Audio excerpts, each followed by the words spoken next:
EVM विरोधी आंदोलनाचा केंद्रबिंदू मार्कडवाडी होण्याची शक्यता आहे। मार्कडवाडीमध्ये शरद पवार भेट देणार आहेत। राहुल गांधी आणि उद्धव ठाकरे सुद्धा मार्कडवाडीमध्ये जाण्याची शक्यता नाकारता येत नाही आणि त्यामुळे येत्या काळामध्ये मार्कडवाडी गावाचं नाव देशाच्या कानाकोपऱ्यात पोहोचण्याची शक्यता नाकारता येत नाही। बघूया एक रिपोर्ट।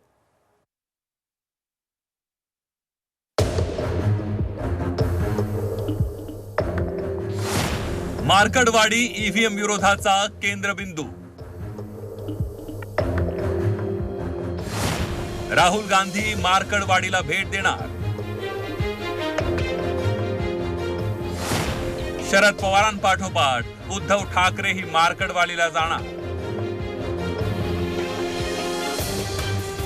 बॅलेट पेपरवर मतदानासाठी पुढाकार घेणारं सोलापुरातील मार्कडवाडी हे गाव देशभरातील ईव्हीएम विरोधाचा केंद्रबिंदू होण्याची शक्यता आहे।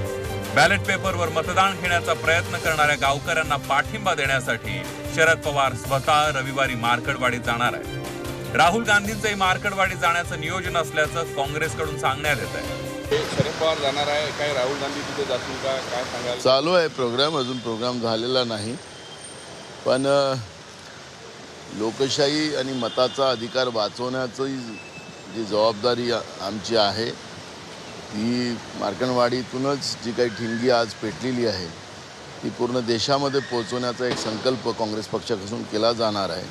मार्कडवाडीच्या लढ्यात विरोधी पक्षांचे सगळे नेते आणि आमदार त्यांच्या सोबत आहेत अशी ग्वाही जितेंद्र आव्हाडेंनी दिली आहे। लोकशाही वाचवण्यासाठी पुढचं पाऊल असेल, कारण का पवार साहेब उद्या जात आहेत, त्याच्यानंतर राहुल गांधी येत आहेत आणि महाराष्ट्राच्या जनता मनावर येईल आणि हे सर्वकडे जर पसरलं तर आपल्याला अडचण होईल, म्हणून सरकार हे प्रकरण दाबू इच्छित आहे। तिथे अटकसत्र सुरू झालं आहे, पण आम्ही मार्कडवाडीच्या लोकांना ग्वाही देतो की आम्ही सगळे आमदार जेवढी ताकद आमच्यात आहे तेवढी ताकद लावून मार्कडवाडीच्या लोकांनी जो लोकशाही वाचवण्याकरता पुढाकार घेतला होता आम्ही त्यांच्याबरोबर आहोत। महाविकास आघाडीच्या आमदारांनी विधिमंडळात आंदोलन केल्यानंतर विरोधी पक्षांच्या नेत्यांनी उद्धव ठाकरेंची भेट घेऊन चर्चा केली।